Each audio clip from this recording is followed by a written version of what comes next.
중국이 30년간 쌓은 희토류 패권이 흔들리고 있습니다. 광산 하나 없는 나라 한국 때문입니다. 베이징 국무원 긴급회의에서 터져나온 한마디. 한국이 중희토류 제로 자석을 만들었습니다. 처음엔 모두가 웃었습니다. 하지만 데이터를 확인한 순간 웃음이 멈췄습니다. 미국과 일본까지 한국에 투자하기 시작한 겁니다. 그 충격적인 전말을 지금 공개합니다.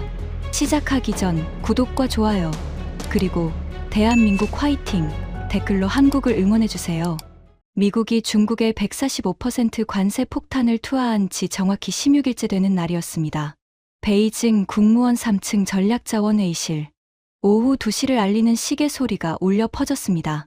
15명의 고위 관료들이 타원형 테이블에 둘러앉아 있었습니다. 창밖으로는 늦가을 햇살이 쏟아지고 있었지만 회의실 안공기는 한겨울처럼 차갑게 얼어붙어 있었습니다.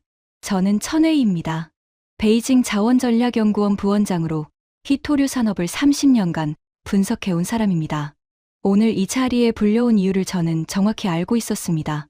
리궈창 부장이 테이블 상석에서 입을 열었습니다.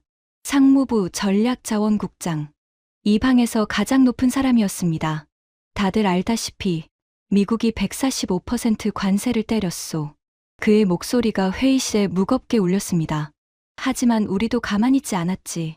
희토류 통제법을 발동했소. 결과가 어떻게 됐는지 아시오? 왕준 회장이 자신만만하게 대답했습니다. 북방희토 집단 CEO. 중국 최대 희토류 기업을 이끄는 사람이었습니다. 미국이 무릎 꿇었습니다. 1년 유예 합의했죠. 회의실 여기저기서 웃음이 터져 나왔습니다. 자부심에 찬 웃음이었습니다. 트럼프가 큰 소리 쳤잖아요. 2년이면 희토류 자립한다고. 젊은 분석관 장하오가 비웃듯 말했습니다. 30 초반의 그는 이 방에서 가장 젊었고 가장 거침없었습니다. 결국 협상 테이블에 앉았잖습니까? 우리 희토류 앞에서는 미국도 꼼짝 못해요. 맞는 말이었습니다. 전 세계 희토류 생산의 90%를 중국이 장악하고 있었습니다. 정제까지 포함하면 98%에 달했습니다. 미국이 아무리 발버둥 쳐도 중국을 이길 수 없는 구조였습니다. 하지만 저는 웃을 수 없었습니다. 가슴 한쪽이 무겁게 내려앉는 느낌이었습니다. 손끝이 차가워지고 심장이 조금씩 빨라지는 것을 느꼈습니다. 30년간 이 분야를 봐온 직감이 경고하고 있었습니다. 뭔가 잘못됐다고. 그래서 오늘 회의 목적이 뭡니까? 린메이 박사가 물었습니다. 과학원 소재연구소 연구원. 40대 초반의 그녀는 이 방에서 몇 안 되는 기술 전문가였습니다. 리궈창 부장이 저를 쳐다봤습니다. 천 부원장이 긴급 보고 요청을 했소. 30년 경력자가 직접 요청한 건 처음이라 들어보기로 했소. 15개의 시선이 일제히 저를 향했습니다. 호기심 반, 의아함 반. 저는 천천히 일어섰습니다. 다리가 미세하게 떨리는 것을 느꼈습니다. 하지만 지금 말하지 않으면 안 됐습니다. 감사합니다, 부장님. 목소리를 가다듬었습니다. 침을 한번 삼켰습니다. 여러분, 저는 30년간 희토류만 연구해왔습니다. 1995년부터 지금까지 전 세계 희토류 동향을 분석해왔습니다. 회의실이 조용해졌습니다. 그 30년 동안 오늘처럼 긴급 보고를 요청한 적은 단 한 번도 없었습니다. 장하오가 고개를 갸웃거렸습니다.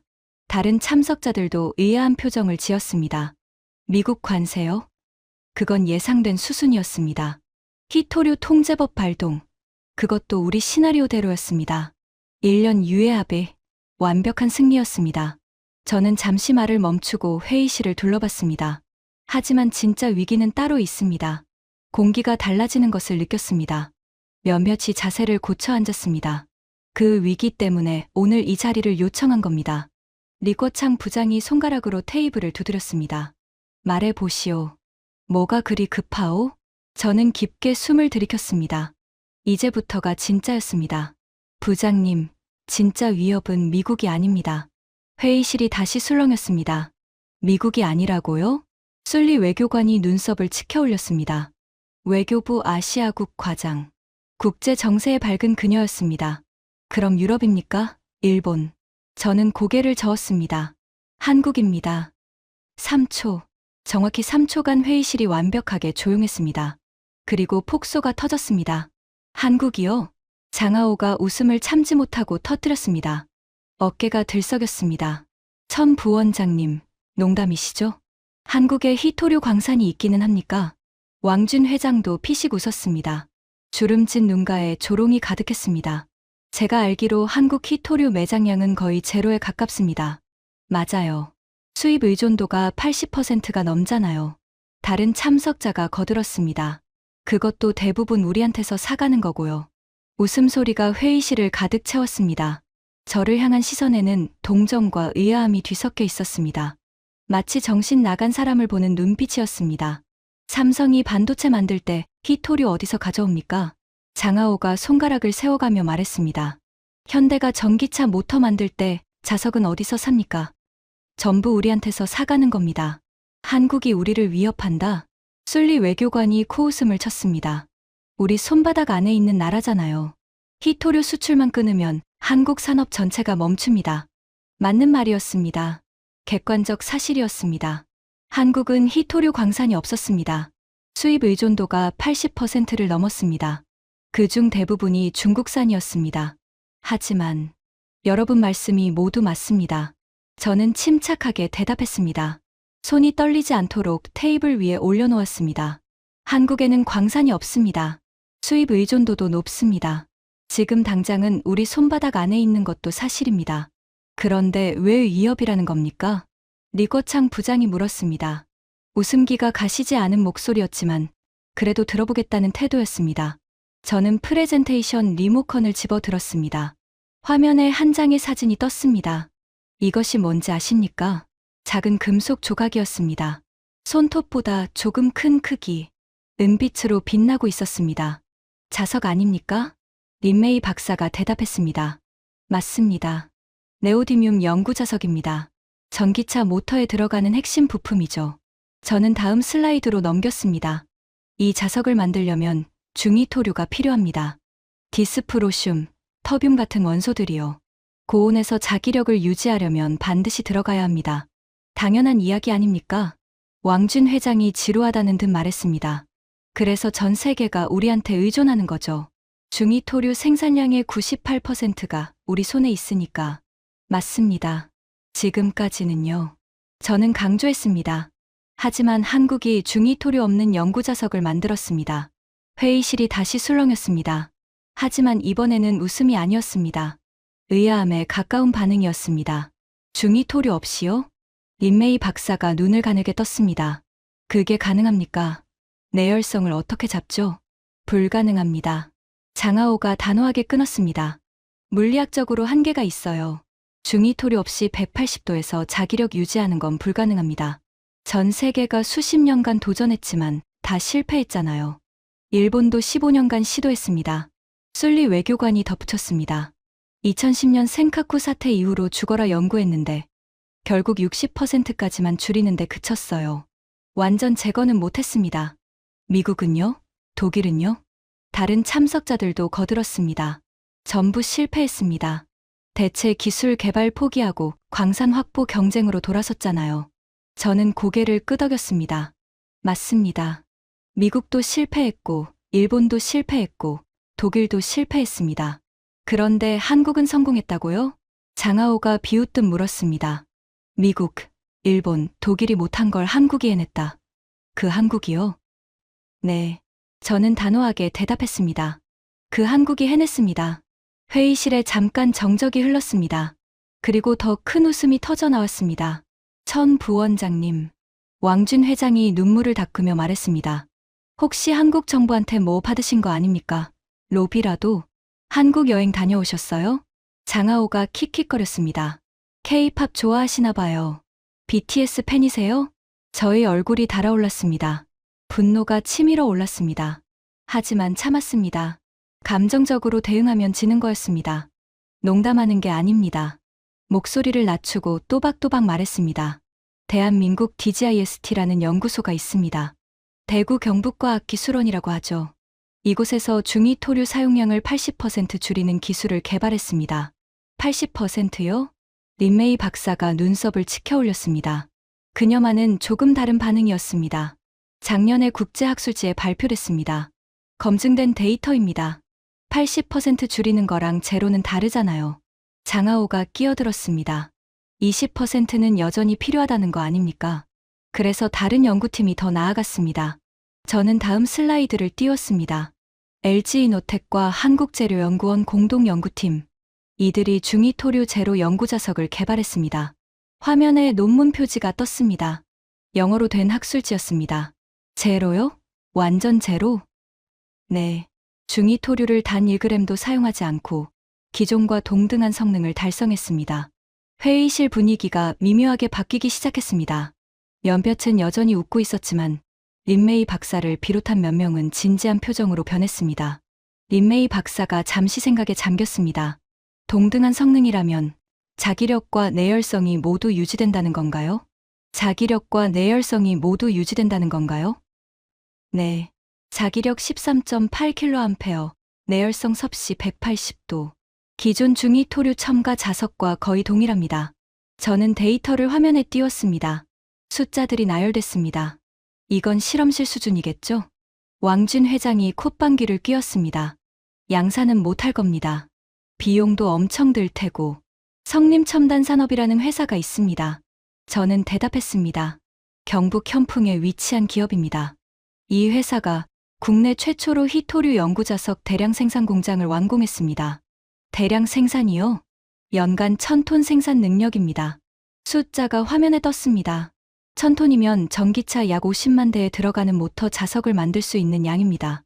회의실이 조용해졌습니다. 웃음소리가 줄어들었습니다. 잠깐만요. 술리 외교관이 손을 들었습니다. 그래도 원료는 수입해야 하는 거 아닙니까? 중이토류를 안 쓴다 해도 네오디뮴 같은 경이토류는 필요하잖아요. 맞습니다. 저는 고개를 끄덕였습니다. 경이토류는 여전히 필요합니다. 하지만 경이토류는 우리만 가진 게 아닙니다. 호주에도 있고, 베트남에도 있고, 미국에도 있습니다. 중이토류가 진짜 무기였던 거지. 린메이 박사가 혼잣말처럼 중얼거렸습니다. 그걸 안 써도 된다면 상황이 완전히 달라지겠네요. 그렇습니다. 저는 그녀를 똑바로 쳐다봤습니다. 우리가 30년간 쌓아온 히토류 패권. 그 핵심은 중이토류였습니다. 98%를 독점하고 있었으니까요. 하지만 한국이 중이토류 없이도 되는 기술을 만들어버렸습니다. 장하오가 입을 열었다가 멈칫했습니다. 그래도 실험실에서 만든 거랑 실제 산업에 적용하는 건 다릅니다. 한국이 아무리 기술을 개발해도 우리 가격 경쟁력을 이길 수 없어요. 30년간 쌓은 인프라가 있잖아요. 몇몇이 고개를 끄덕였습니다. 일리 있는 반박이었습니다. 하지만 저는 준비가 되어 있었습니다. 가격 경쟁력 말씀하셨죠? 저는 장하오를 똑바로 쳐다봤습니다. 우리가 30년간 가격을 낮출 수 있었던 이유가 뭡니까? 규모의 경제죠. 생산량이 압도적으로 많으니까. 그것도 있습니다. 하지만 더 중요한 이유가 있습니다.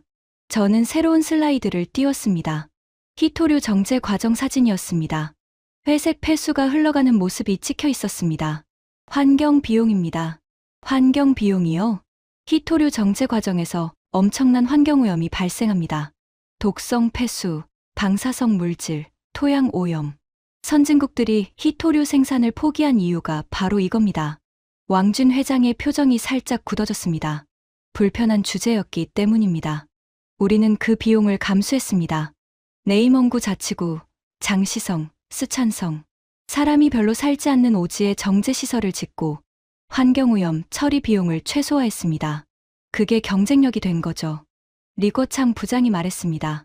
사실을 인정하는 톤이었습니다. 맞습니다. 하지만 한국 기술은 다른 방식으로 원가를 낮춥니다. 저는 핵심 슬라이드를 띄웠습니다. 중이토류를 안 쓰면 어떻게 될까요? 회의실이 조용해졌습니다. 중이토류가 연구자석 원가에서 차지하는 비중이 얼마인지 아십니까? 디스프로슘 1kg에 $300입니다. 네오디뮴보다 10배 비싸요. 그래서요? 한국 기술은 그걸 아예 안 씁니다. 결과적으로 원가가 60% 절감됩니다. 60%요? 린메이 박사가 놀란 표정을 지었습니다. 네. 중이토류 비용이 빠지니까 자석 가격이 절반 이하로 내려갑니다. 우리보다 쌀 수 있다는 겁니다. 회의실 분위기가 확연히 달라졌습니다. 웃음기가 완전히 사라졌습니다.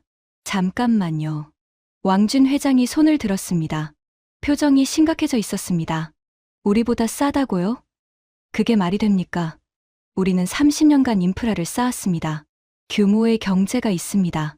신생 기술이 그걸 어떻게 이깁니까? 이깁니다. 저는 단호하게 대답했습니다. 기술이 게임의 규칙을 바꾸면 기존 인프라는 오히려 짐이 됩니다. 무슨 소리입니까? 생각해 보십시오. 우리가 30년간 쌓은 게 뭡니까? 중위토류 채굴 시설, 정제 시설, 유통망. 전부 중위토류 중심으로 구축되어 있습니다. 저는 손가락을 세워가며 말했습니다. 그런데 중위토류가 필요 없어지면 그 인프라가 전부 쓸모없어집니다. 오히려 유지 비용만 들어가는 짐이 되는 겁니다. 회의실이 술렁였습니다. 몇몇이 서로 눈빛을 교환했습니다. 과장이 심하십니다. 장하오가 여전히 반발했습니다. 하지만 목소리에 힘이 빠져 있었습니다. 한국 기술이 아무리 좋아도 양산 단계에서 문제가 생길 겁니다. 품질 관리, 수율, 안정성. 실험실이랑 공장은 다릅니다. 그래서 제가 더 충격적인 사실을 말씀드리려는 겁니다. 저는 다음 슬라이드를 띄웠습니다. 한국 정부가 움직이고 있습니다. 화면에 뉴스 기사가 떴습니다. 한글로 된 기사였습니다. 올해 초 한국 대통령 직속으로 자원안보위원회가 출범했습니다. 히토류를 포함한 핵심 광물의 안정적 공급을 책임지는 컨트롤 타워입니다. 정부가 직접 나섰다고요? 술리 외교관이 눈을 가늘게 떴습니다. 네. 그리고 더 중요한 건 이겁니다. 저는 다음 화면을 띄웠습니다. 한국 정부가 17종 히토류 원소 전부를 국가 핵심 광물로 지정했습니다. 17종 전부요? 네.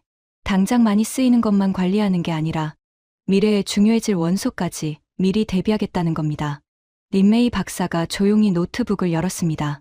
저는 그녀가 뭔가를 검색하는 것을 눈치챘습니다. 표정이 점점 진지해지고 있었습니다. 비축량도 확대하고 있습니다. 저는 계속 말했습니다. 목표가 6개월치입니다.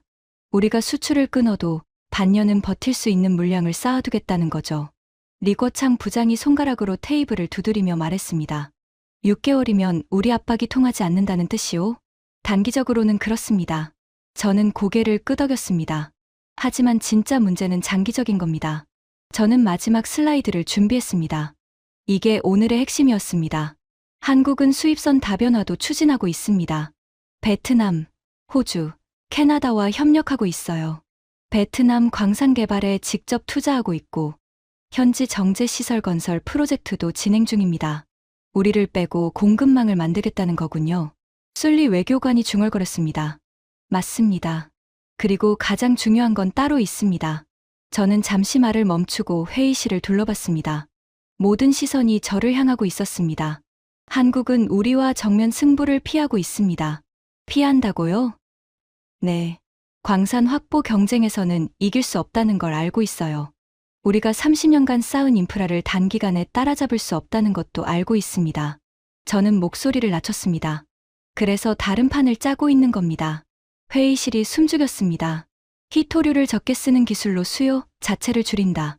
히토류를 재활용하는 기술로 공급을 보완한다. 그리고 같은 처지의 나라들과 손을 잡는다. 저는 손가락을 하나씩 접어가며 말했습니다.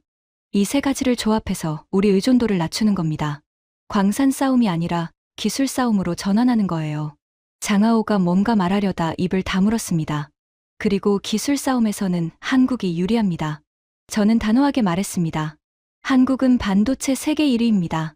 디스플레이, 배터리도 세계 최고 수준이에요. 연구개발 투자 비중이 GDP 대비 세계 최고입니다. 소재 기술에서도 경쟁력이 있습니다.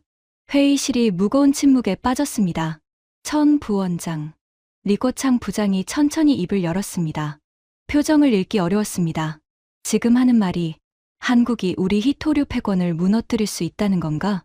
저는 깊게 숨을 들이켰습니다. 무너뜨릴 수 있습니다. 30년간 쌓은 걸? 네. 광산 하나 없는 나라가? 네. 3초간 정적이 흘렀습니다. 그리고 장하오가 다시 웃음을 터뜨렸습니다. 역시 농담이시네요. 그의 웃음에 몇몇이 동조했습니다. 하지만 아까보다 웃는 사람이 줄었습니다. 30년입니다. 30년. 장하오가 손가락을 세웠습니다. 덩샤오핑 주석께서 1992년에 말씀하셨잖아요. 중동에 석유가 있다면 중국에는 히토류가 있다고. 그때부터 국가 전략으로 육성해 온 겁니다. 맞아요. 왕진 회장도 거들었습니다. 30년간 쌓은 인프라, 기술, 인력, 그걸 한국이 몇 년 만에 무너뜨린다고요? 말이 안 됩니다. 저는 대답하지 않았습니다. 대신 회의실 한쪽을 쳐다봤습니다. 린메이 박사. 그녀는 노트북 화면을 응시하고 있었습니다. 얼굴이 창백해져 있었습니다. 린 박사. 제가 부르자 그녀가 고개를 들었습니다. 모든 시선이 그녀에게 쏠렸습니다. 뭘 보고 계십니까? 그녀가 입술을 달싹였습니다. 잠시 망설이는 것 같았습니다. 천 부원장님이 말씀하신 논문을 찾아봤습니다. 회의실이 조용해졌습니다. LG이노텍과 한국재료연구원 공동연구요. 작년에 국제학술지에 발표된 거. 그래서요? 장하오가 물었습니다. 여전히 비웃는 투였습니다. 실험실 수준이겠죠? 린메이 박사가 노트북을 돌려 화면을 보여줬습니다. 아닙니다. 그녀의 목소리가 떨리고 있었습니다. 양산 테스트까지 완료됐습니다. 품질 안정성도 검증됐고요. 회의실이 술렁였습니다. 그녀가 잠시 숨을 고르고 말을 이었습니다.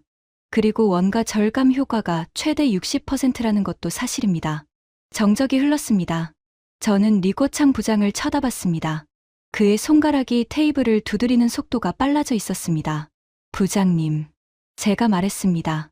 오늘 이 자리에서 결론 내지 않으면 늦습니다. 시계를 봤습니다. 오후 3시 47분. 한국은 지금 이 순간에도 기술을 고도화하고 있습니다. 공급망을 재편하고 있습니다. 우리가 여기서 웃고 있는 동안에요. 저는 일어섰습니다. 제가 증거를 더 보여드리겠습니다. 미국과 일본이 어떻게 움직이고 있는지, 그리고 왜 그들이 한국에 투자하고 있는지. 리꼬창 부장이 손을 들어 저를 제지했습니다. 잠깐. 그가 천천히 일어섰습니다. 휴식 시간을 갖겠소. 15분 후에 다시 모이시오. 회의실이 웅성거리기 시작했습니다. 사람들이 하나둘 자리에서 일어났습니다. 저는 창가로 걸어갔습니다. 밖을 내다봤습니다. 베이징의 스카이라인이 눈에 들어왔습니다. 고층 빌딩들이 빽빽하게 들어서 있었습니다. 30년간 쌓아온 것들. 하지만 그것이 영원할까요? 아버지의 목소리가 떠올랐습니다. 돌아가시기 전에 하셨던 말씀. 웨이야, 자만하면 무너진다. 위협을 미리 보는 눈을 가져라. 아버지, 저는 오늘 아버지의 유언을 지키고 있는 걸까요? 등 뒤에서 발소리가 들렸습니다. 천 부원장. 린메이 박사였습니다. 솔직히 말씀해 주세요. 그녀가 낮은 목소리로 물었습니다.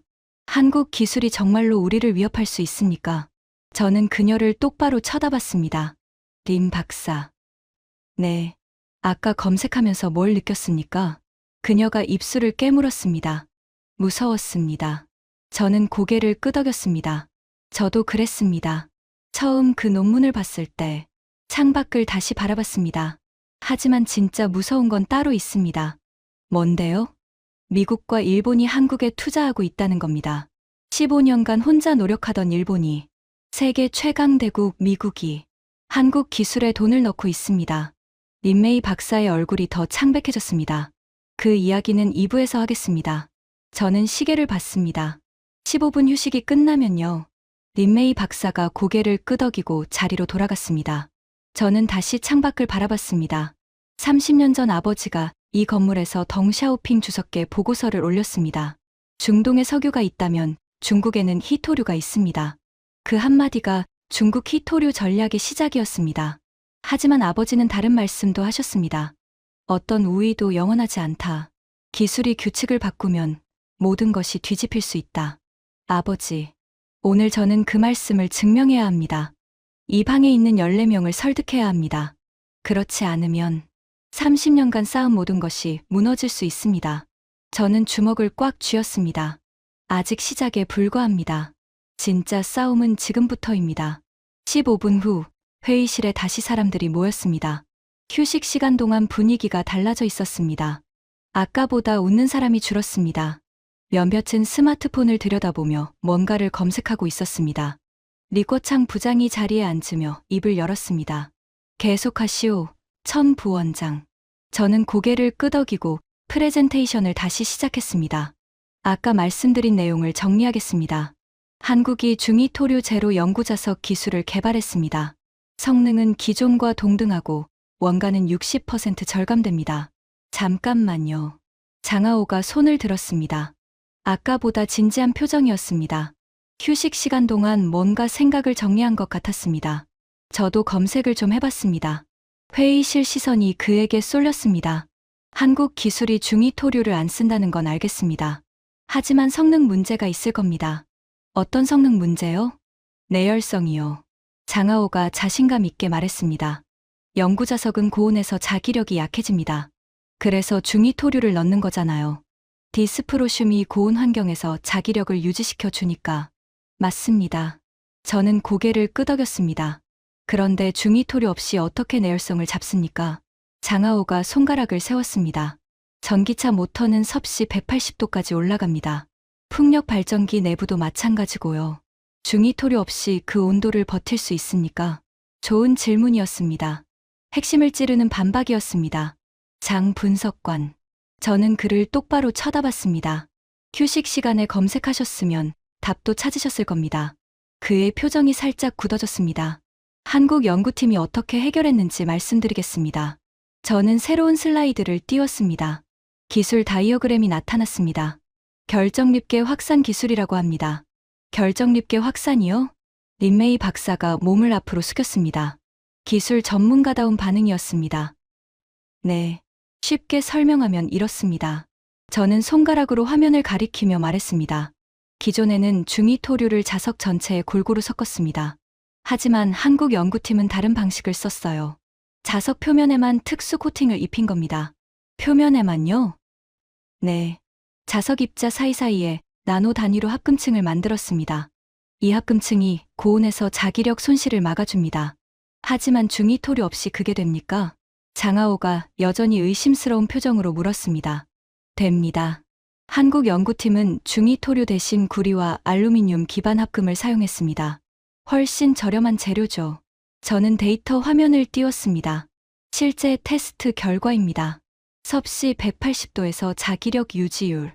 기존 중위 토류 자석이 97%입니다. 한국 신기술 자석은 95%입니다.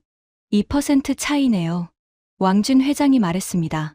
그 2%가 중요하지 않습니까? 2%가 중요한 경우도 있습니다. 저는 인정했습니다. 하지만 대부분의 응용 분야에서는 95%면 충분합니다. 전기차 모터, 풍력 발전기, 산업용 모터, 전부 커버됩니다. 최첨단 분야는요? 술리 외교관이 물었습니다. 항공기 엔진이나 미사일 유도 시스템 같은 곳에서는 97%가 필요하지 않습니까? 맞습니다. 극한 환경에서는 여전히 중위 토류가 필요할 수 있습니다. 저는 솔직하게 인정했습니다. 하지만 생각해 보십시오. 전체 연구 자석 시장에서 그런 극한 환경 용도가 차지하는 비중이 얼마나 됩니까? 회의실이 조용해졌습니다. 5% 미만입니다. 린메이 박사가 대답했습니다. 그녀는 이미 계산을 끝낸 표정이었습니다. 나머지 95% 시장에서는 한국 기술로 충분하다는 뜻이군요. 저는 고개를 끄덕였습니다. 정확합니다. 한국 기술이 시장 전체를 장악할 수는 없습니다. 하지만 95%를 가져갈 수 있습니다. 95%면 사실상 전부 아닙니까? 리꼬창 부장이 손가락으로 테이블을 두드렸습니다. 우리 히토류 수출의 대부분이 그 95%에 들어가는 거 아니오? 맞습니다, 부장님. 저는 다음 슬라이드를 띄웠습니다. 여기 시장 분석 자료가 있습니다. 화면에 파이 차트가 나타났습니다. 전 세계 연구 자석 시장 규모가 연간 200억 달러입니다. 한국 돈으로 약 27조 원이죠. 그중 전기차용 자석이 40%, 풍력 발전용이 15%, 산업용이 25%입니다. 합치면 80%네요. 왕준 회장이 계산했습니다. 네. 그리고 이 80%는 전부 섭씨 180도 이하 환경입니다. 한국 기술로 완벽하게 대체 가능한 영역입니다. 회의실에 무거운 침묵이 흘렀습니다. 하지만 가격 경쟁력은요? 장하오가 마지막 반격을 시도했습니다. 아무리 기술이 좋아도 우리 대량 생산 인프라를 이길 수는 없을 겁니다. 30년간 쌓은 규모의 경제가 있잖아요. 저는 이 질문을 기다리고 있었습니다. 가격 이야기를 하시니까 제가 충격적인 사실을 하나 말씀드리겠습니다. 회의실 시선이 다시 저에게 집중됐습니다. 한국 기술은 이미 우리보다 쌉니다. 뭐라고요? 왕준 회장이 벌떡 일어났습니다. 북방이 토집단 CEO로서 직접적인 타격을 받는 이야기였습니다. 불가능합니다. 우리가 세계 최저가예요. 누구도 우리 가격을 이길 수 없습니다. 이길 수 있습니다. 저는 침착하게 대답했습니다. 비결이 뭔지 아십니까? 뭔데요? 안 쓰는 겁니다. 왕준 회장의 표정이 굳어졌습니다. 중이토류를 안 쓰면 그만큼 비용이 빠집니다. 디스프로슘 1kg에 300달러입니다. 연구자석 1kg당 중이토류가 50g 들어갑니다. 저는 계산기를 두드리는 신용을 했습니다. 자석 1kg에 중이토류 비용만 15달러입니다. 그게 제로가 됩니다. 거기에 구리알루미늄 합금 비용 2달러만 추가되죠. 13달러 절감이네요. 린메이 박사가 중얼거렸습니다. 네, 킬로그램당 13달러. 퍼센트로 환산하면 약 60% 원가 절감입니다. 60%요? 여러 명이 동시에 반응했습니다. 네, 우리가 30년간 규모의 경제로 쌓은 가격 경쟁력을 한국이 기술 하나로 뛰어넘은 겁니다. 왕준 회장이 천천히 자리에 앉았습니다. 얼굴이 창백해져 있었습니다. 이건 단순한 기술 경쟁이 아닙니다. 저는 목소리를 높였습니다. 게임의 규칙 자체가 바뀌고 있는 겁니다. 우리가 30년간 쌓아온 모든 것이 무용지물이 될 수 있습니다. 회의실이 술렁였습니다. 아까와는 완전히 다른 분위기였습니다. 그때 리코창 부장이 천천히 입을 열었습니다. 천 부원장. 예, 부장님. 자네 아버지 이야기를 해보게.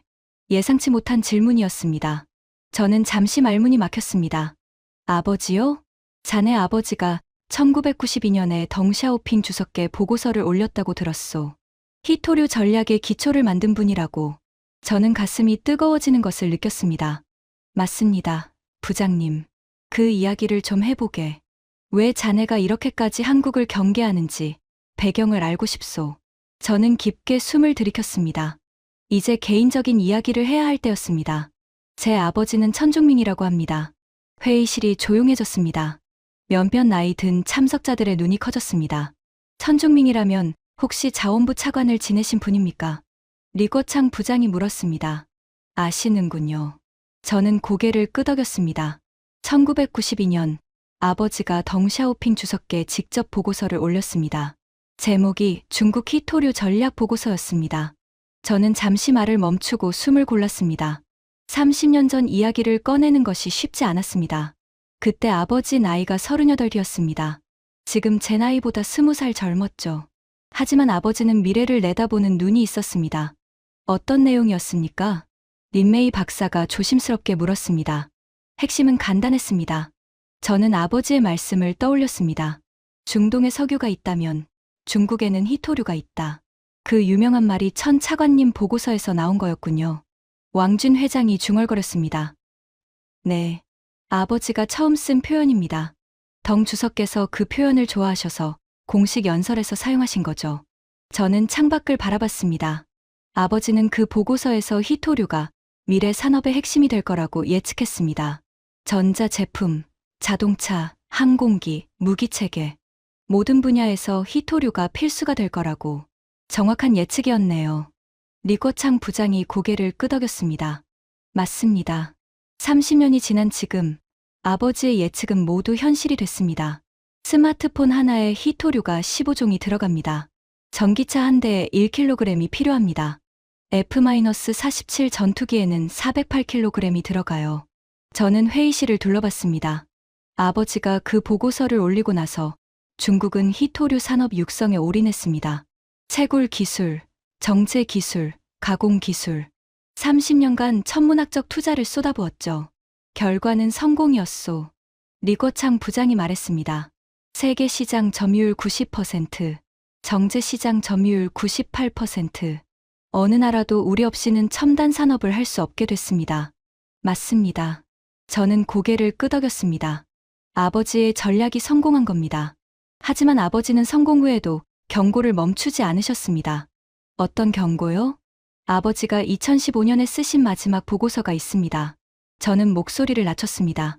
제목이 히토류 패권의 종말 시나리오였습니다. 회의실이 술렁였습니다. 종말 시나리오요? 장하오가 의아한 표정으로 물었습니다. 네. 아버지는 우리의 히토류 패권이 영원하지 않다고 경고하셨습니다. 저는 아버지의 보고서 내용을 떠올렸습니다. 3가지 시나리오를 제시하셨어요. 첫째, 다른 나라가 새로운 광산을 개발한다. 둘째, 휘토류 재활용 기술이 발전한다. 셋째, 휘토류 대체 기술이 나온다.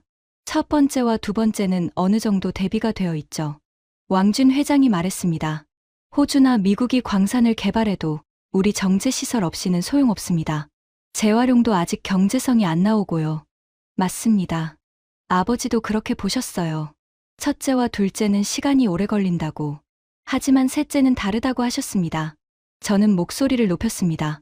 대체 기술은 한번 나오면 게임이 끝난다고. 광산을 아무리 많이 가져도 소용없다고. 수요 자체가 사라지니까. 회의실이 조용해졌습니다. 아버지는 그 보고서를 올리고 3개월 후에 돌아가셨습니다. 저희 목소리가 떨렸습니다. 마지막으로 저한테 하신 말씀이 있습니다. 숨을 깊이 들이켰습니다. 감정을 억누르기 힘들었습니다. 웨이야, 내가 30년 바친 사업이다. 하지만 자만하면 무너진다. 위협을 미리 보는 눈을 가져라. 특히 기술을 경계해라. 기술이 규칙을 바꾸면 모든 것이 뒤집힐 수 있다. 회의실에 무거운 침묵이 흘렀습니다. 저는 아버지의 유언을 지키려고 노력했습니다. 저는 회의실을 둘러봤습니다. 지난 10년간 전 세계 휘토류 대체 기술 연구를 모니터링했습니다. 미국, 일본, 독일, 유럽연합. 누가 어떤 연구를 하는지 다 추적했습니다. 그래서요? 린메이 박사가 물었습니다. 대부분 실패했습니다. 미국도 실패했고, 일본도 실패했고, 독일도 실패했습니다. 저도 점점 안심하기 시작했어요. 아버지가 걱정하신 셋째 시나리오는 안 올 거라고 생각했습니다. 저는 잠시 말을 멈췄습니다. 하지만 3년 전, 한국에서 이상한 논문이 나왔습니다. 이상한 논문이요? DGIST라는 연구소에서 중이토류 사용량 80% 절감 기술을 발표했습니다. 처음에는 무시했어요. 80%면 아직 20%가 남으니까. 완전 대체가 아니니까. 저는 고개를 저었습니다. 그런데 1년 후 또 논문이 나왔습니다. 이번엔 90% 절감. 그리고 작년 LG이노텍과 재료연구원 합동팀이 100% 대체 기술을 발표했습니다. 100%요? 네. 완전한 제로입니다. 중이토류를 단 1g도 안 쓰고 기존과 동등한 성능을 달성했습니다. 저는 주먹을 꽉 쥐었습니다. 그 논문을 읽는 순간 저는 아버지의 유언이 떠올랐습니다. 기술이 규칙을 바꾸면 모든 것이 뒤집힐 수 있다. 회의실이 숙연해졌습니다. 저는 아버지의 유산을 지키고 싶습니다. 목소리가 떨렸습니다. 30년간 쌓아온 모든 것을 지키고 싶습니다. 하지만 그러려면 먼저 위협을 인정해야 합니다. 외면하면 안 됩니다. 저는 리꼬창 부장을 똑바로 쳐다봤습니다. 부장님, 한국은 진짜 위협입니다. 아버지가 경고하신 그 셋째 시나리오가 현실이 되고 있습니다. 긴 침묵이 흘렀습니다. 리꼬창 부장이 천천히 고개를 끄덕였습니다. 자네 아버지 천중밍 차관을 저도 알았소. 1995년에 한 번 뵌 적이 있지. 대단한 분이셨소. 감사합니다, 부장님. 자네가 아버지의 뒤를 잘 잇고 있구만. 부장이 테이블을 손가락으로 두드렸습니다. 좋아. 계속해보게. 한국 외의 다른 나라들은 어떻게 움직이고 있소? 저는 마음을 가다듬었습니다. 감정적인 이야기는 끝났습니다. 이제 다시 데이터로 돌아갈 시간이었습니다. 부장님, 이제부터가 진짜 충격적인 부분입니다. 뭐요? 미국과 일본이 움직이고 있습니다. 그것도 한국 쪽으로. 회의실이 다시 긴장감에 휩싸였습니다. 미국 이야기를 먼저 하겠습니다. 저는 새로운 슬라이드를 띄웠습니다. 미국 국기와 함께 여러 뉴스 헤드라인이 나타났습니다. 올해 초 미국 재무장관 베센트가 선언했습니다. 2년 안에 휘토류 자립을 달성하겠다고. 그 뉴스는 저도 봤습니다. 술리 외교관이 말했습니다. 허풍이라고 생각했는데요. 미국에 정제시설이 거의 없잖아요. 맞습니다. 허풍입니다. 저는 고개를 끄덕였습니다. 미국 전문가들도 2년은 불가능하다고 합니다. 최소 6년에서 10년은 걸릴 거라고. 그럼 뭐가 문제입니까? 장하오가 물었습니다. 문제는 미국이 그 6년을 어떻게 버티려는가입니다. 저는 다음 슬라이드를 띄웠습니다. 미국이 2가지 전략을 추진하고 있습니다. 첫째, 동맹국 공급망 활용. 둘째, 대체 기술 확보. 동맹국이면 호주나 캐나다를 말하는 겁니까? 왕준 회장이 물었습니다. 그것도 있습니다. 하지만 더 중요한 동맹국이 있습니다. 저는 화면을 바꿨습니다. 한국 국기가 나타났습니다. 한국입니다. 회의실이 술렁였습니다. 한국이요? 한국도 히토류 수입국인데 어떻게 미국을 돕습니까? 가공 기술입니다. 저는 설명을 이어갔습니다. 한국은 히토류 광산은 없지만 가공 기술은 세계 최고 수준입니다. 특히 연구자석 제조 기술에서요. 그게 미국한테 무슨 도움이 됩니까? 미국이 호주에서 원료를 가져와도 가공을 못하면 소용없습니다. 그 가공을 한국에 맡기려는 겁니다. 저는 다음 뉴스 기사를 띄웠습니다. 여기 보십시오. 미국 기업 노비온이 한국에 연구자석 가공 공장을 짓겠다고 발표했습니다. 투자 규모가 2,000톤 생산 능력입니다. 미국 기업이 한국에요? 네. 미국 본토가 아니라 한국에 짓는 겁니다. 왜일까요? 저는 손가락을 세웠습니다.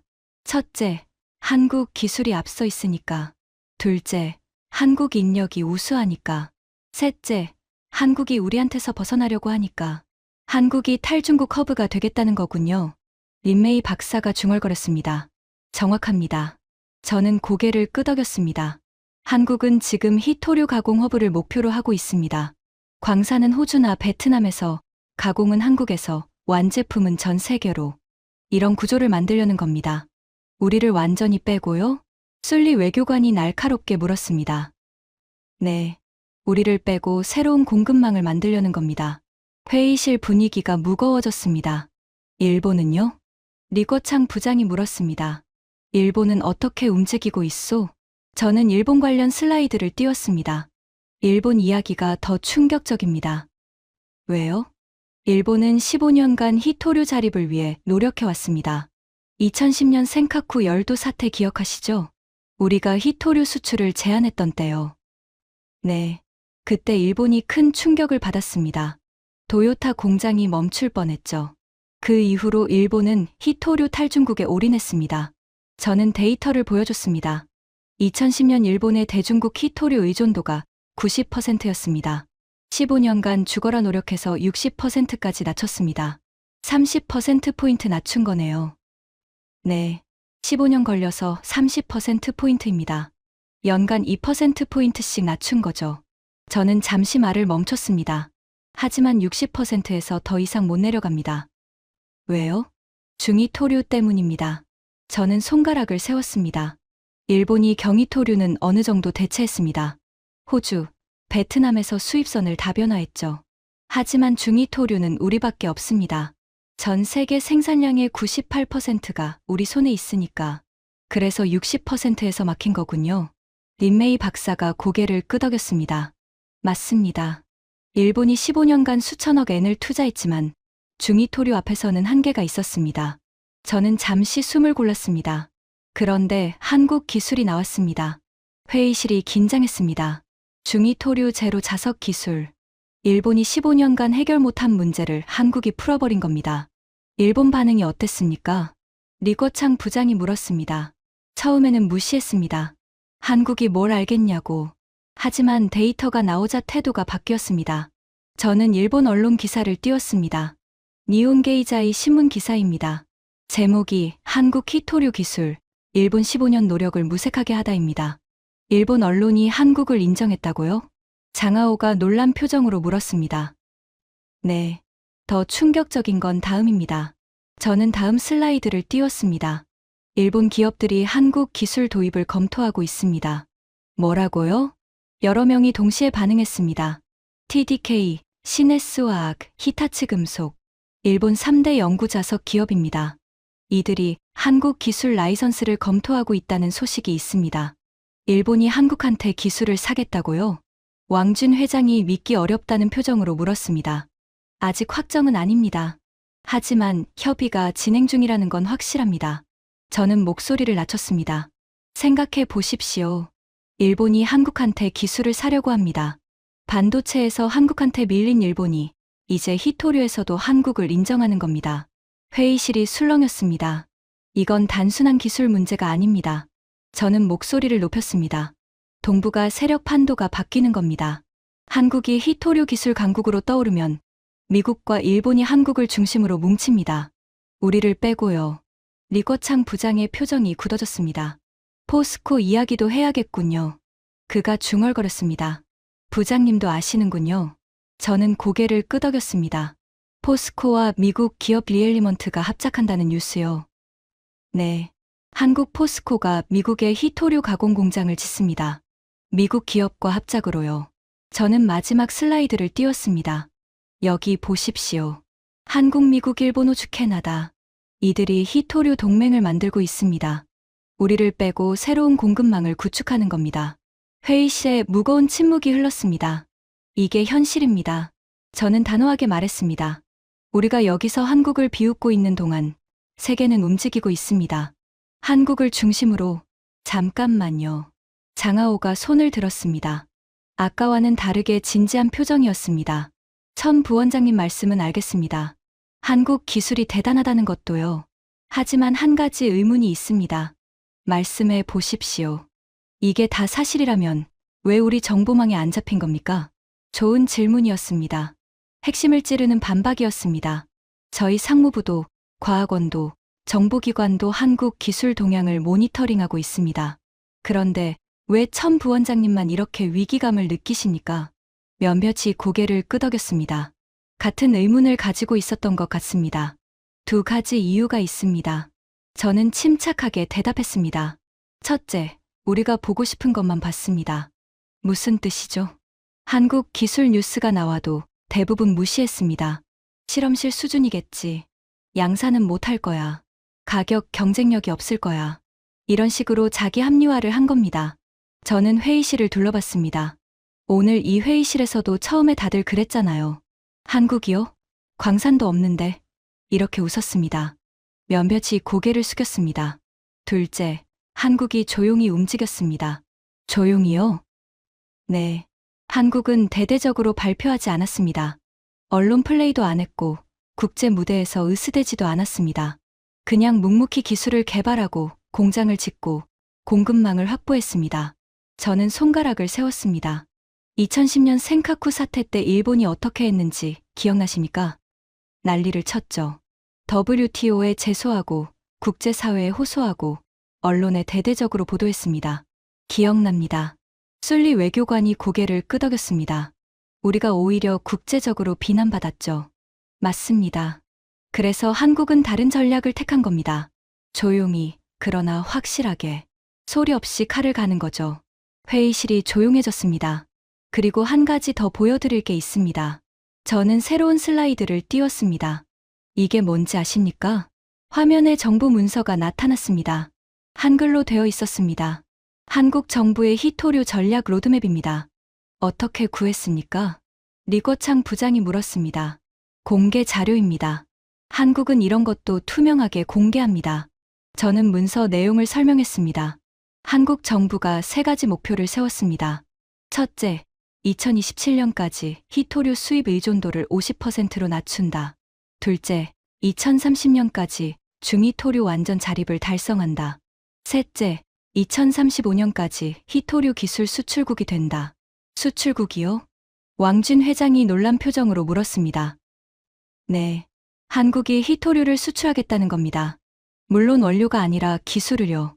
광산도 없는 나라가 히토류 수출국이 되겠다고? 기술을 수출하면 됩니다. 중히토류 제로 자석 기술, 히토류 재활용 기술, 고효율 정제 기술, 이런 것들을요. 저는 목소리를 높였습니다. 생각해 보십시오. 10년 후에 한국이 기술을 팔고 우리가 원료만 파는 구조가 될 수 있습니다. 지금과 정반대로요. 회의실이 술렁였습니다. 그리고 한 가지 더요. 저는 마지막 슬라이드를 띄웠습니다. 한국 정부가 히토류 비축량을 대폭 늘리고 있습니다. 목표가 6개월치입니다. 6개월이면 상당한 양이네요. 린메이 박사가 중얼거렸습니다. 네. 우리가 수출을 끊어도 반년은 버틸 수 있는 물량입니다. 그 사이에 대체 공급망을 가동하면 되니까요. 저는 회의실을 둘러봤습니다. 한국은 모든 시나리오에 대비하고 있습니다. 우리가 수출을 끊으면 6개월 비축분으로 버틴다. 그 사이 대체 기술을 적용하고 호주 베트남에서 원료를 가져온다. 장기적으로는 기술로 승부한다. 저는 손으로 테이블을 짚었습니다. 이게 한국의 전략입니다. 완벽하게 짜여 있습니다. 우리를 정면으로 이기려는 게 아니라 우리 없이도 살 수 있는 구조를 만드는 겁니다. 리거창 부장이 천천히 고개를 끄덕였습니다. 천 부원장. 예, 부장님.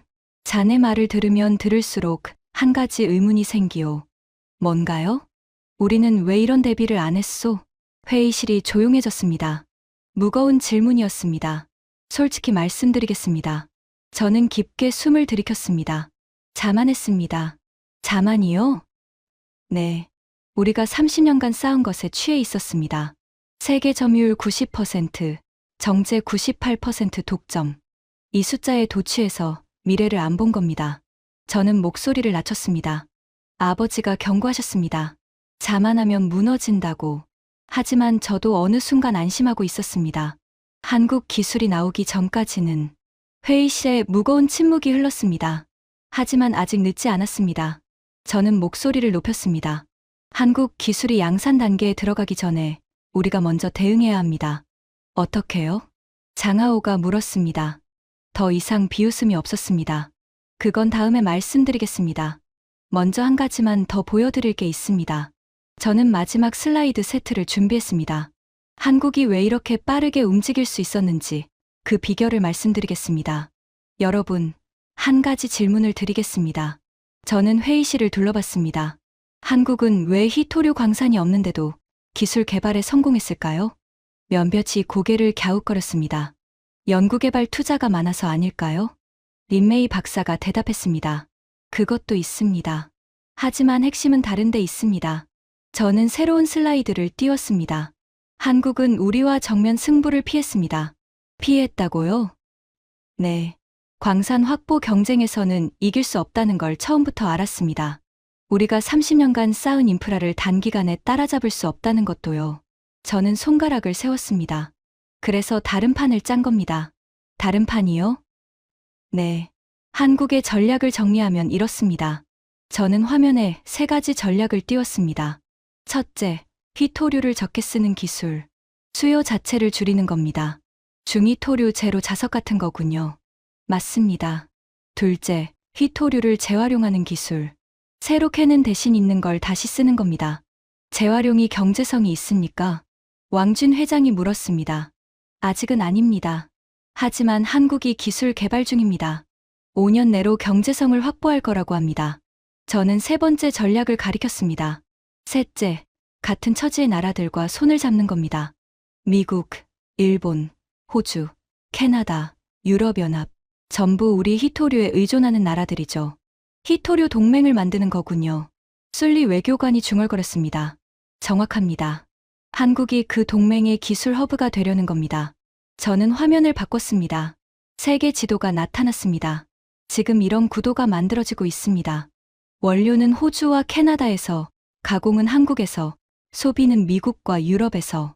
우리를 완전히 빼고 돌아가는 공급망입니다. 회의실이 술렁였습니다. 이게 진짜 위협입니다. 저는 목소리를 높였습니다. 한국 기술 하나가 문제가 아닙니다. 그 기술을 중심으로 새로운 질서가 만들어지고 있는 게 문제입니다. 리거창 부장이 천천히 고개를 끄덕였습니다.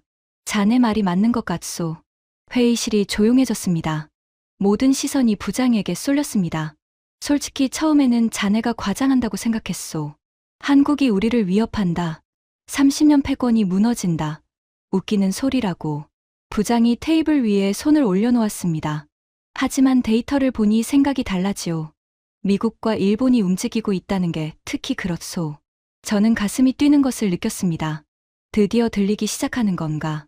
부장님, 감사합니다. 아직 끝난 게 아니오. 부장이 손을 들어 저를 제지했습니다. 자네 말을 다 믿는 건 아니오. 하지만 무시할 수도 없소. 검토해 볼 가치가 있어 보이오. 그가 회의실을 둘러봤습니다. 다른 분들 의견은 어떻소? 잠시 침묵이 흘렀습니다. 린메이 박사가 먼저 입을 열었습니다.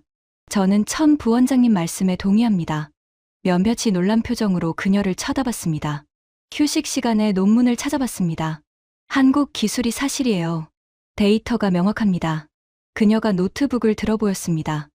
양산 테스트까지 완료됐고 품질 안정성도 검증됐습니다. 이건 실험실 수준이 아니에요. 진짜 위협입니다. 왕준 회장이 한숨을 쉬었습니다. 솔직히 저도 놀랐습니다. 원가 60% 절감이라니. 이건 우리 북방이토 집단의 직접적인 타격입니다. 그가 고개를 저었습니다. 어떻게 대응해야 할지 모르겠습니다. 30년간 쌓은 인프라가 쓸모없어질 수 있다는 게 믿기지 않아요. 장하오가 조용히 말했습니다. 저도 인정합니다. 제가 너무 쉽게 무시했습니다. 그가 저를 쳐다봤습니다. 천 부원장님, 죄송합니다. 처음에 웃어서 저는 고개를 저었습니다. 사과받을 일이 아닙니다. 저도 처음에는 믿기 어려웠으니까요. 리꼬창 부장이 테이블을 손가락으로 두드렸습니다. 좋소. 분위기가 많이 바뀌었소. 그럼 이제 핵심 질문을 하겠소. 그가 저를 똑바로 쳐다봤습니다. 천 부원장, 우리가 어떻게 해야 하오? 이 질문을 기다리고 있었습니다. 모든 준비가 이 순간을 위한 것이었습니다. 부장님, 저는 깊게 숨을 들이켰습니다. 대응 방안을 말씀드리기 전에 한 가지만 더 말씀드려도 되겠습니까? 무엇이요? 한국이 왜 성공했는지 진짜 이유를 말씀드리고 싶습니다. 부장이 고개를 끄덕였습니다. 말해 보시오. 저는 마지막 슬라이드를 띄웠습니다. 한국은 광산이 없습니다. 그래서 광산 없이 이기는 방법을 찾았습니다. 화면에 한국의 연구개발 투자 그래프가 나타났습니다. 한국의 GDP 대비 연구개발 투자 비율이 세계 1위입니다. 4.8%입니다. 우리는 2.4%입니다. 2배네요. 린메이 박사가 중얼거렸습니다. 네. 한국은 자원이 없으니까 기술에 투자했습니다. 반도체도 그랬고, 배터리도 그랬고, 이제 히토류도 그렇게 하는 겁니다. 저는 목소리를 낮췄습니다. 우리는 자원이 있으니까 기술을 소홀히 했습니다. 광산만 파면 돈이 들어오니까요. 그게 독이 됐습니다. 회의실이 조용해졌습니다. 자원의 저주라고 합니다. 저는 말을 이었습니다. 자원이 풍부한 나라가 오히려 발전이 느린 현상이요.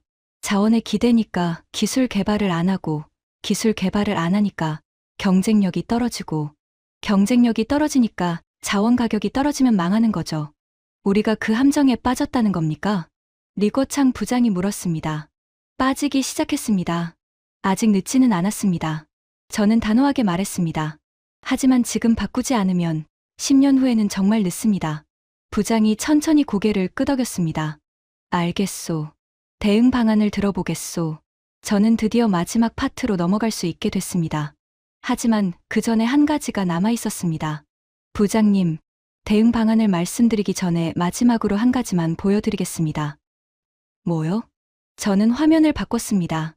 이건 한국 기업들의 현재 상황입니다. 화면에 여러 기업 로고가 나타났습니다. 삼성, LG, 현대, 포스코. 이 기업들이 지금 무엇을 하고 있는지 아십니까?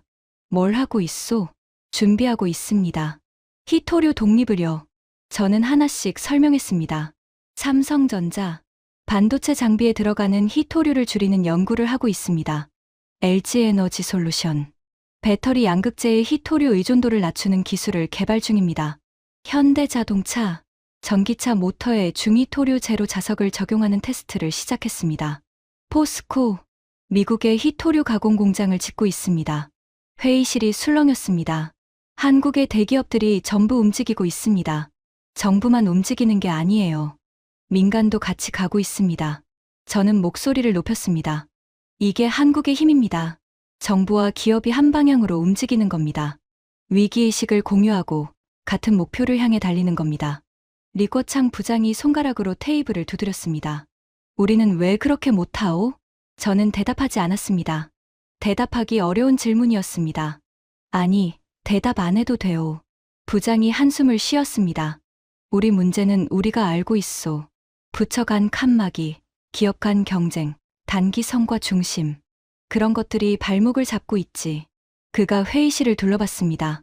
오늘 회의에서 한 가지는 분명해졌소. 모든 시선이 그에게 쏠렸습니다. 한국을 무시하면 안 된다는 것. 그가 저를 쳐다봤습니다. 천 부원장, 자네가 옳았소. 저는 가슴이 벅차오르는 것을 느꼈습니다. 감사합니다, 부장님. 하지만 아직 끝난 게 아니오. 부장이 일어섰습니다. 이제 진짜 중요한 이야기를 해야 하오. 우리가 어떻게 대응할 것인가? 그가 시계를 봤습니다. 저녁 6시 47분. 10분 휴식 후에 대응 방안을 논의하겠소. 천 부원장, 준비되어 있소? 저는 고개를 끄덕였습니다. 준비되어 있습니다. 좋소. 10분 후에 보겠소. 회의실 사람들이 하나둘 자리에서 일어났습니다. 저는 창가로 걸어갔습니다. 밖은 이미 어두워지고 있었습니다. 베이징의 야경이 눈에 들어왔습니다. 첫 번째 고비는 넘겼습니다. 이제 두 번째 고비가 남았습니다. 대응 방안. 아버지가 살아계셨다면 뭐라고 하셨을까요? 저는 주머니에서 오래된 사진 한 장을 꺼냈습니다. 아버지와 함께 찍은 사진이었습니다. 20년 전 이 건물 앞에서 찍은 거였습니다. 아버지, 저도 해낼 수 있을까요? 저는 사진을 다시 주머니에 넣고 심호흡을 했습니다. 10분 후면 마지막 싸움이 시작됩니다. 준비해야 합니다. 10분 휴식이 끝나고 회의실에 다시 사람들이 모였습니다. 분위기가 확연히 달라져 있었습니다. 아까 오후 2시에 모였을 때와는 완전히 다른 공기였습니다. 웃음과 비웃음은 사라지고 진지함과 긴장감이 회의실을 채우고 있었습니다. 리꼬창 부장이 자리에 앉으며 입을 열었습니다. 천 부원장, 대응 방안을 듣기 전에 마지막으로 하나만 확인하겠소. 말씀하십시오, 부장님. 자네가 말한 게 다 사실이라고 치자. 한국 기술이 진짜이고 미국과 일본이 움직이고 있고 새로운 공급망이 만들어지고 있다. 부장이 손가락으로 테이블을 두드렸습니다. 그럼 우리에게 시간이 얼마나 남았소? 핵심 질문이었습니다. 모든 것이 이 답에 달려 있었습니다. 부장님, 마지막으로 하나만 더 보여드리겠습니다. 저는 새로운 슬라이드를 띄웠습니다. 타임라인 차트가 나타났습니다. 한국의 히토류 자립 로드맵입니다. 화면에 연도별 목표가 표시됐습니다. 올해 중히토류 제로 자석 양산 시작. 성림첨단산업이 연간 1000톤 생산을 시작합니다. 저는 손가락으로 화면을 가리켰습니다. 내년 현대자동차가 아이오닉 시리즈에 중히토류 제로 자석을 적용합니다. 첫 양산 전기차입니다. 벌써요? 왕준 회장이 놀란 표정으로 물었습니다. 네, 이미 테스트를 마쳤습니다. 내년 상반기 출시 예정입니다. 저는 타임라인을 따라 손가락을 움직였습니다. 2년 후 한국 정부 목표대로라면 히토류 수입 의존도가 70%로 낮아집니다. 지금 80%니까 10%포인트 감소입니다. 1년에 10%포인트요? 린메이 박사가 중얼거렸습니다. 일본이 15년 걸려서 30%포인트 낮췄는데 한국은 1년에 10%포인트라니 기술이 다르니까요. 저는 설명했습니다. 일본은 공급선 다변화로 줄였습니다. 우리 대신 호주나 베트남에서 사는 거죠. 하지만 한국은 수요 자체를 줄이고 있습니다. 기술로 필요량을 줄이니까 훨씬 빠릅니다. 저는 다음 시점을 가리켰습니다. 4년 후 한국 히토류 의존도 50%. 목표 달성 시점입니다. 50%면 절반이네요. 리거창 부장이 말했습니다. 네, 우리가 수출을 끊어도 절반은 자체 해결할 수 있다는 뜻입니다. 저는 마지막 시점을 가리켰습니다. 7년 후 한국 중히토류 완전 자립 목표입니다. 중히토류 제로 기술이 전 산업에 확산되고 나머지는 재활용으로 충당합니다. 회의실이 조용해졌습니다. 7년이요? 장하오가 물었습니다. 네, 7년 후면 한국은 우리 중히토류가 필요 없어집니다. 저는 목소리를 낮췄습니다. 그리고 한국만 그런 게 아닙니다. 한국 기술이 퍼지면 미국도, 일본도, 유럽도 같은 길을 갑니다. 10년 후면 우리 히토류 무기가 무용지물이 된다는 거군요. 리거창 부장이 중얼거렸습니다. 정확합니다, 부장님. 저는 단호하게 말했습니다. 우리에게 남은 시간은 5년에서 7년입니다. 그 안에 대응하지 않으면 30년간 쌓은 모든 것이 무너집니다. 회의실에 무거운 침묵이 흘렀습니다. 하지만 한 가지 희망이 있습니다. 저는 목소리를 높였습니다. 아직 늦지 않았습니다. 5년이면 충분히 대응할 수 있습니다. 어떻게요? 부장이 물었습니다. 3가지 방안을 제안합니다. 저는 새로운 슬라이드를 띄웠습니다. 첫째, 우리도 대체 기술을 개발해야 합니다. 우리가요? 한국 기술을 따라잡겠다고요? 장하오가 의아한 표정으로 물었습니다. 따라잡는 게 아닙니다. 다른 방향으로 가는 겁니다. 저는 설명했습니다. 한국은 중히토류 제로 기술에 집중했습니다. 우리는 고효율 히토류 기술에 집중하면 됩니다. 같은 양으로 더 좋은 성능을 내는 거죠. 차별화하자는 거군요. 린메이 박사가 고개를 끄덕였습니다. 맞습니다. 극한 환경용 자석은 여전히 중위토류가 필요합니다. 항공기 엔진, 미사일 유도 시스템, 심해 장비. 이런 분야에서 우리가 독보적 기술을 가지면 됩니다. 저는 두 번째 방안을 가리켰습니다. 둘째, 가공 기술을 고도화해야 합니다. 가공이요? 네. 지금 우리 강점은 원료입니다. 광산을 가지고 있으니까요. 하지만 원료만 팔면 부가가치가 낮습니다. 가공까지 해서 팔아야 합니다. 저는 데이터를 보여줬습니다. 히토류 원료 1kg 가격이 $100라면 가공된 연구자석은 $500입니다. 5배 차이입니다. 우리가 직접 자석을 만들어서 팔자는 거군요. 왕준 회장이 말했습니다. 맞습니다. 한국이 기술을 팔고 우리가 원료만 판다면 우리가 지는 겁니다. 우리도 기술을 팔아야 합니다. 저는 세 번째 방안을 가리켰습니다. 셋째, 새로운 동맹을 만들어야 합니다. 동맹이요? 술리 외교관이 눈을 빛냈습니다. 네. 한국이 미국, 일본과 손잡고 있다면 우리도 파트너를 찾아야 합니다. 어디요? 러시아, 브라질, 인도. 히토류가 있거나 큰 시장을 가진 나라들입니다. 이들과 협력해서 우리만의 공급망을 만들어야 합니다. 저는 화면을 바꿨습니다. 세계 지도에 2개의 블록이 표시됐습니다. 앞으로 세계는 2개의 히토류 블록으로 나뉠 수 있습니다. 한국, 미국, 일본, 호주 블록과 중국, 러시아, 브라질, 인도 블록. 신냉전 구도네요. 리거창 부장이 중얼거렸습니다. 히토류 냉전이라고 할 수 있습니다. 하지만 우리가 제대로 대응하면 이 냉전에서 질 이유가 없습니다. 저는 목소리를 높였습니다. 우리에게는 30년간 쌓은 인프라가 있습니다. 세계 최대 매장량이 있습니다. 가장 많은 경험이 있습니다. 이걸 바탕으로 기술을 더하면 됩니다. 회의실 분위기가 달라지고 있었습니다. 무거움 속에서 희망이 보이기 시작했습니다. 하지만 전제 조건이 있습니다. 저는 단호하게 말했습니다. 오늘 여기서 결정을 내려야 합니다.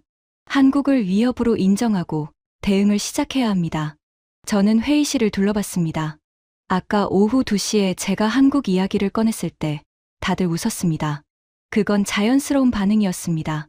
저도 처음에는 그랬으니까요. 저는 잠시 말을 멈췄습니다. 하지만 지금은 다릅니다. 데이터를 봤습니다. 한국 기술이 진짜라는 걸 확인했습니다. 미국과 일본이 움직이고 있다는 것도 알았습니다. 저는 리거창 부장을 똑바로 쳐다봤습니다. 부장님, 이제 결정하셔야 합니다. 계속 무시할 건지, 대응을 시작할 건지. 긴 침묵이 흘렀습니다.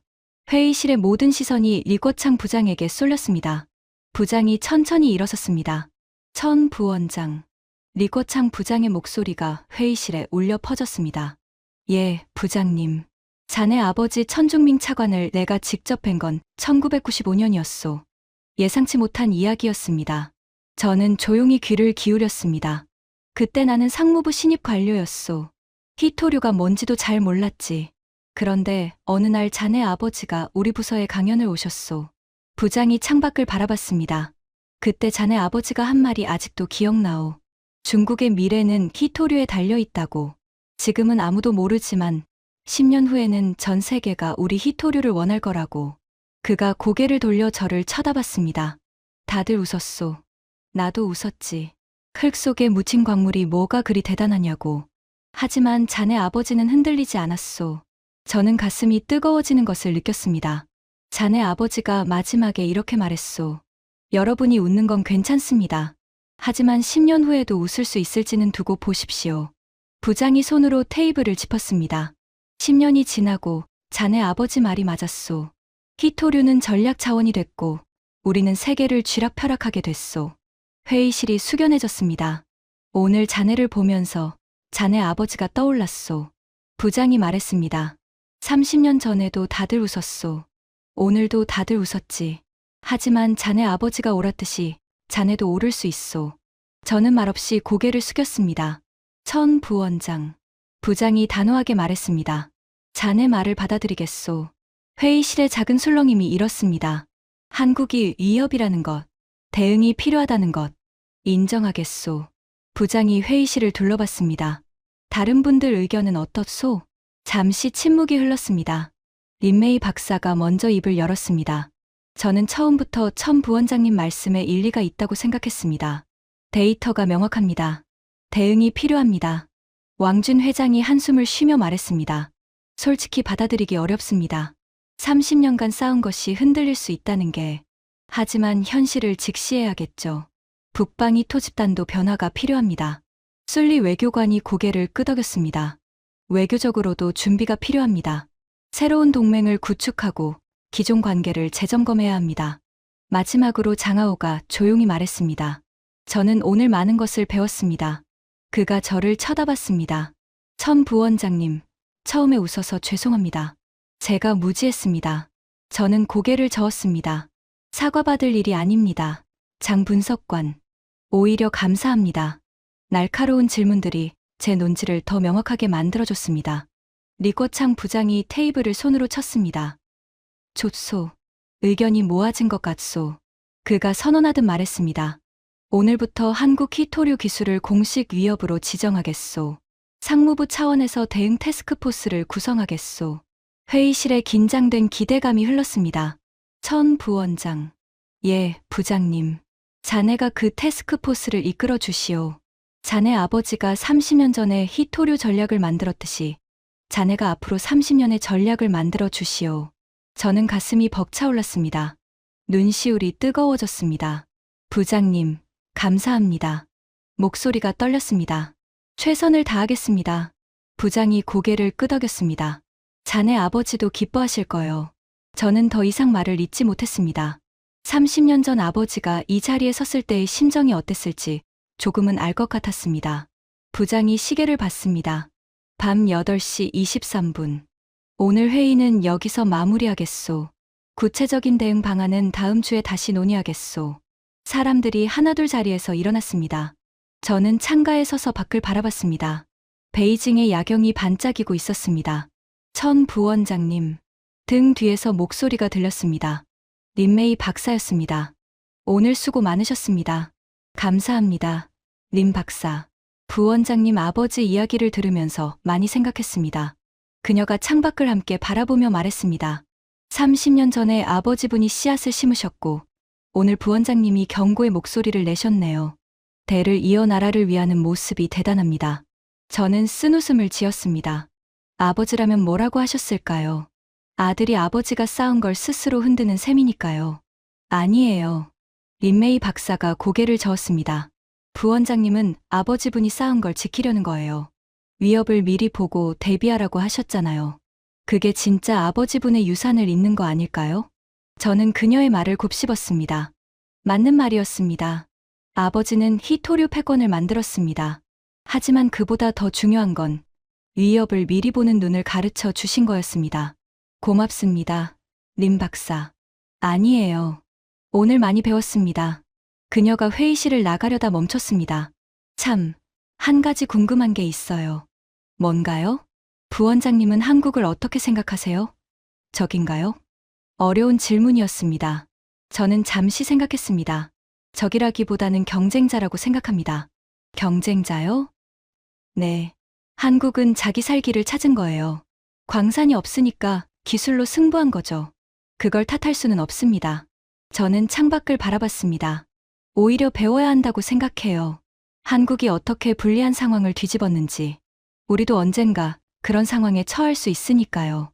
린메이 박사가 고개를 끄덕였습니다. 좋은 말씀이에요. 그럼 내일 뵙겠습니다.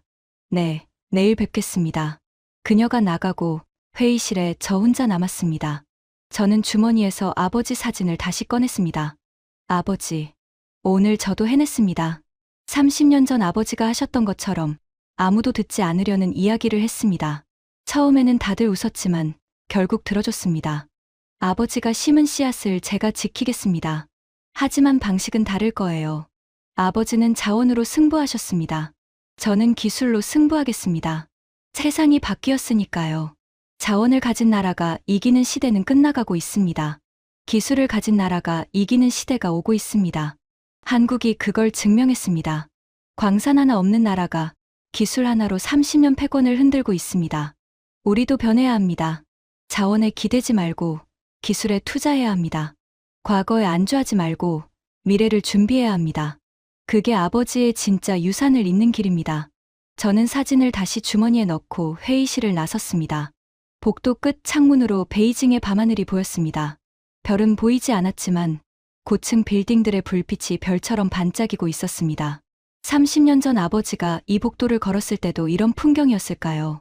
아니, 그때는 이렇게 화려하지 않았겠죠. 30년 동안 중국은 변했습니다. 히토류 덕분이기도 하고 다른 많은 이유들 때문이기도 합니다. 앞으로 30년은 어떻게 될까요? 한국이 히토류 기술 강국이 될까요? 우리가 제대로 대응해서 패권을 유지할까요? 아니면 새로운 균형이 만들어질까요? 아직은 알 수 없습니다.